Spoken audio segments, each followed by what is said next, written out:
In this video, I'll show you how to create an extrude text in Cavalry fast. I'm going to break this into two steps. First, I'll show you how to create the text and extrude it, and then I'll show you how to add the style effects that I've done here. Feel free to jump around and use what you need. Let's jump in. Okay, so I've got my composition open. I've already got a background layer here. To create a text, all I need to do, come over here, select this text tool, and I'm just going to click on the screen and type out extrude. It's already the font that I want, it's already the size that I want. I'm just going to select this, oops, and drag this kind of where I want it. Then all I need to do is, with my text shape selected, come up here and click this create an extrusion button. And we have extruded text. So to adjust this, we can come to extrude distance, pull this in and out anywhere that we want, and we can also adjust the angle to whatever we please as well. Of course, you can keyframe it by just adding a keyframe here.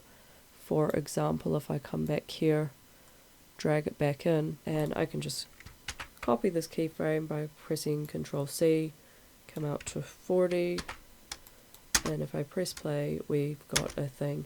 Fast tip as well, if you right click on these keyframes, right click and go, select all the keyframes, right click and just go looping after, it will be a continuous loop of the animation that we just made, which is pretty cool.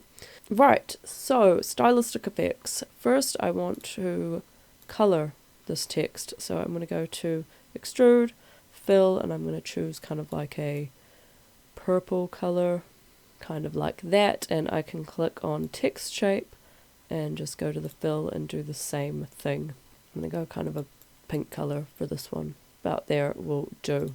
And you'll remember in the thumbnail I had kind of a shadow on here, so to do that I'm going to go click on the extrude button, just go to filters, and I'm going to find the inner shadow and click on that and drag this up to 80.3. And in the thumbnail as well I had these kind of 3D lines, and to do that you need to put a stroke on your extrude. So I'm going to go to stroke, switch this on, and then with extrude selected you can go back to shape and just check these combine meshes, which I liked the look of the thumbnail, so I kept it, but this does have some issues. You might actually want to change the font if you don't want these kind of double line things happening, and of course you can kind of see the back on it, so it's not perfect, but there you have it.